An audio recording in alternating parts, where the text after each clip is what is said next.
G'day and welcome back to the channel. So in today's video, I want to show you how you can permanently loosen a stiff upper back. And in this video, I obviously want to show you a couple of different ways to mobilize that stiffness, whether it be the musculature that's around that upper back or the joints underneath that musculature. But what I also want to go through in this video is we need to talk about why those muscles or joints have become stiff and tight in the first place. Because if we don't also address the underlying cause of that restriction, then there's no guarantee that tissue will stay loose forever. We're also going to touch on a basic strength exercise because we want to try and replace some of that muscular tightness with muscular strength. And then at the end of the video, we're going to touch on potentially the most important piece of information that you need to understand and master if you want this to go away forever. So let's get into it. So the first thing that we need to get to is we need to give you an exercise that mobilizes your upper back spinal and rib joints. Now, if you're someone who feels a bit tight and restricted through your upper back, it's very easy to be alerted to tightnesses where the muscles in your upper back have become tight for some reason. You'll probably very quickly realize that just stretching tight tissue on its own doesn't do the job long term. Clinically, if the joints underneath that musculature, if they've become stiff, tight, and restricted as well, they can be one of the main reasons that asks that muscular tissue to be tight and to stay tight long term. So if we aren't giving you a very effective exercise to mobilize that dysfunction, then all the stretching and all the other things that we're about to get to in the video may ultimately be for nothing and won't solve that problem over time. And the other reason why it's just so important to feel like you can mobilize that stiffness in your upper back specifically is that because the function of your shoulders and the function of your neck relies heavily on optimal upper back function. It's easy to forget that your upper back is almost the foundation that your neck attaches to and your shoulders function on top of. So by getting rid of some of this underlying joint stiffness, not only can we improve the musculature of your upper back, but it may actually be one of the missing pieces behind why your neck is persistently a problem or your shoulders are as well. And as I always promote on this channel, I never want anyone to have to trust what I say. We just need to base everything on results. So if you do this exercise that we're about to go through and you immediately feel like your neck is a little bit looser or your shoulders are functioning that little bit better, that is a very real result. And then you can start to have some more confidence that if you keep doing that and your symptoms keep getting better, then not only will your back feel more mobile and less tight over time, but the things that rely on it may then have better permission to function and feel normal as well. Getting into it, the exercise does require a tennis ball or a lacrosse ball. And all we want to do is we want to find some spots in your upper back. So we want to start at the bump at the base of your neck. This is that C7 level that sort of highlights the junction between your neck and your upper back. So if you can place the ball right in the middle where that bump is, come down a little bit to the next bump, and then just come off to one side immediately next to the bump. Then all we want to get you to do is just lie down on top of that ball or sit up against a wall, whatever's comfortable for you, and gently let it press in. Now, as you may recall, I said before, your upper back consists of your spinal joints, which are literally right next to the spinous processes or the bumps that stick out on your spine. So we want to start right next to that spine and go looking for those specific joints. But then if we come out just a centimeter or a fraction of an inch further to the side, we're then going to land on where the rib attaches into that spine. So on either side of your spine, there'll be two joints that you'll need to look for to go hunting to see if there's anything that does feel stiff, tight, or restricted. So once you've chosen your side and the ball's right next to the bumps down the middle, get a sense of how stiff, tight, restricted, or tender that spinal joint feels, and then move the ball out immediately a little bit further to see how that rib joint feels as well. Then once you've done that, compare the exact same thing to the other side. So right next to the bump on the spine and then further out again towards the rib. And for me personally, the side closest to the camera just feels harder, stiffer, thicker, and tighter. Again, I don't have any overt tenderness attached. If you do, we want to pay attention to that. We want to respect that. But all the exercise is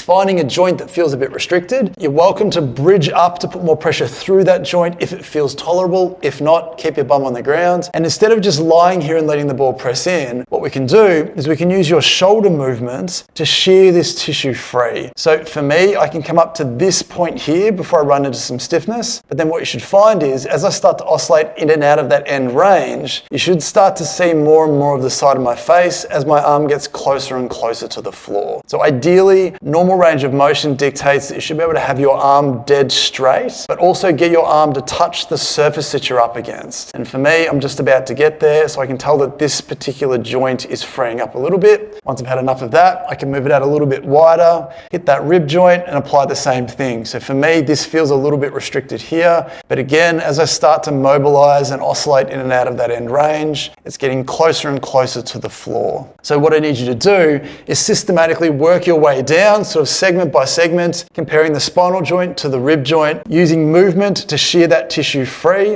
and then working all the way down towards the base of your shoulder blade, or lower down to the base of your rib cage if you want to go down that far, paying attention to which side feels the stiffest and the tightest. As a quick life hack, generally if you're stiff down one side, the stiffness doesn't shift as you go down in meaningful ways. It often stays down the same side for the length of that section. But just double check how it feels side to side for no other reason than it'll give you a good understanding of what feels softer and what that hardness might actually feel like. And then what should happen is once you've done that, you should instantly feel like your upper back is that little bit looser and that little bit freer than what it was before. And again, if you've had some ongoing neck dysfunction or some ongoing shoulder dysfunction in any way, just reassess how that may feel to see if mobilizing those joints has made any meaningful change to those tissues as well. So once you've spent some time exploring where your spinal and rib joint stiffness might be, and hopefully using your shoulder movements to mobilize that stiffness quickly, we then want to turn our attention to trying to mobilize any of the tight musculature that attaches over the top. And like most stretches, there's a million different ways that you can mobilize and stretch the tissue in your upper back, but I just want to touch on a really simple and convenient one in this particular video. And one of the easiest ways to mobilize tightness in your upper back is with an across the body stretch. Now, if you've been a follower of the channel, you'll know that I love to use this stretch more than anything for tightness in the back of the shoulder. It's an amazing way to improve the rotation in your shoulder, which tends to be one of the main hidden components to a lot of shoulder pain. But what we can do with this, as opposed to just reaching your arm across,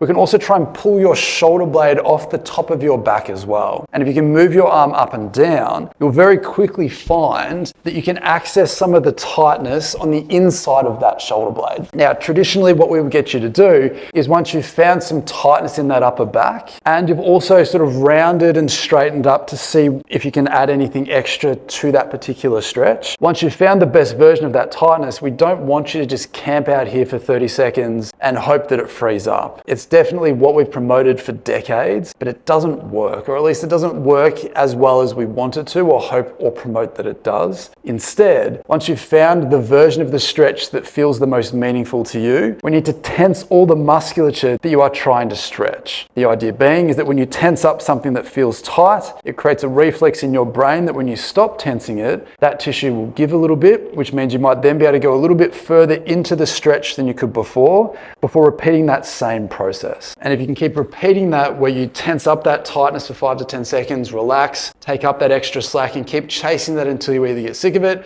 or you stop making change, then again, you should instantly feel like the tissue inside of your shoulder blades in that upper back feels immediately looser to some degree. And same thing as before, if you are someone who has some neck or some shoulder dysfunction, immediately reassess how that feels to see if loosening off some of those tight handbrakes has fed some slack into those areas, making them feel and function better as well. And so once you've successfully taken away some of the muscular and hidden joint handbrakes, we want to make sure that we also look at things that strengthen that area so that we can effectively be replacing that muscular and joint stiffness and restriction with strength and stability. So when trying to strengthen the musculature in your upper back, one of the easiest ways to do that is with a banded rowing exercise or a variation on that exercise. And all you essentially need to do is, if you can hook a band around something that's not going to move, again, you can use a TheraBand, you can use weights, you can use cables, it doesn't matter how you do it. It's the principle of what we're trying to do with this exercise that is important in this instance. So for the purposes of this, it's good to have the band or the resistance at about sort of nipple level or a little bit below. We want to come back and have as much tension on the band as you feel you need to. But what we're really trying to do here is we're trying to pull your elbows level with your trunk, and we're trying to squeeze your shoulder blades together,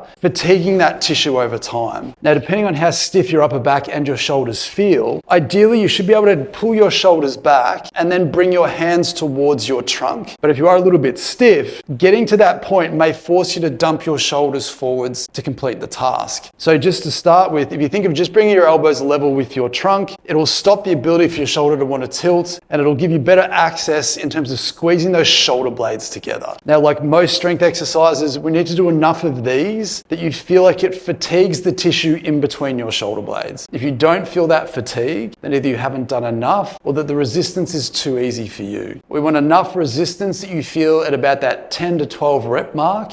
You start to generate some fatigue. Again, traditional strength principles, if you do 3 sets of 10 to 12, you'll end up strengthening that tissue relatively easily. But just make sure that because we're trying to squeeze that tissue that we've been freeing up with the ball and with the shoulder blade stretch, we then want to make sure that we're activating that tissue, fatiguing that tissue, telling that tissue that it isn't necessarily good enough or strong enough so that it comes back again stronger the next day, and then we can keep progressively loading up that tissue to make it feel stronger. But having said that, all the strengthening, all the joint mobilization and muscular stretching in the world may never truly fix this issue if we then don't talk about the next thing that I want to go through. So once you've spent some time freeing up the joints, freeing up the muscles in your upper back, and you've started the process of fatiguing and strengthening those muscles over the top, we now need to talk about why we're even having this conversation in the first place. Because again, if you're working on the symptoms that you feel, and remember, tightness is a symptom of something else, stiffness is a symptom of something else. Weakness can also be a symptom of something else as well. If you're working hard at improving those things and you find that by improving those things, you don't feel like you're getting as stiff and tight as you normally would be, then we need to try and understand why those areas are stiff and tight and potentially weak in the first place. And again, if you've been a follower of the channel, if you've seen any video that I put out, you probably know where I'm going to go with this,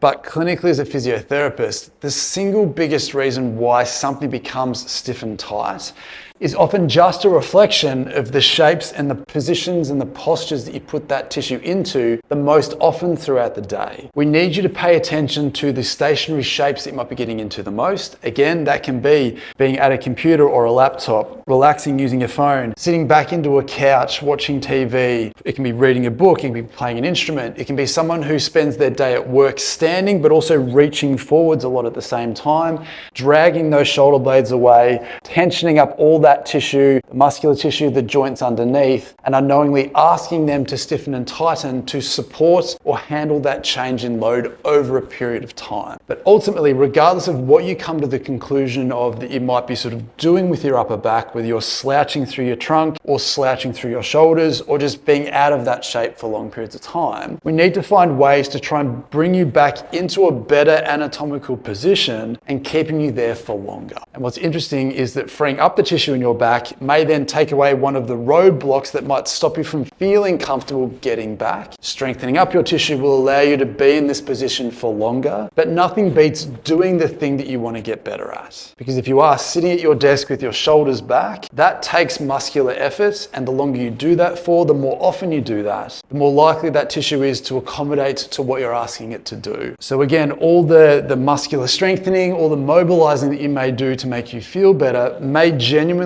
account for nothing long term if we don't try and understand where you might be falling down posturally and trying to find ways to make that more sustainable long term. So as always, I genuinely hope that that was helpful. I hope that it maybe opened your eyes up a little bit to something that you may not have realized in terms of why you're tight there in the first place. But the most important thing from this video is that if you are to get to the stage where you feel like you've permanently solved this problem, you have to treat the symptoms that you feel, but at the same time, you have to go after why it's there in the first place. And unfortunately, in today's modern world, there's so many opportunities to be stuck in certain shapes and postures for a number of different reasons. And if you aren't fostering the awareness needed to capture when you are in those shapes, and you don't have the ability to pull yourself back, then again, it might be unrealistic for you to expect that you can permanently loosen a stiff upper back forever. So if you did genuinely find that helpful, please let me know by leaving a like on the video, subscribe to the channel if you're interested in this type of stuff. But ultimately, thank you again for watching, and I'll see you next time.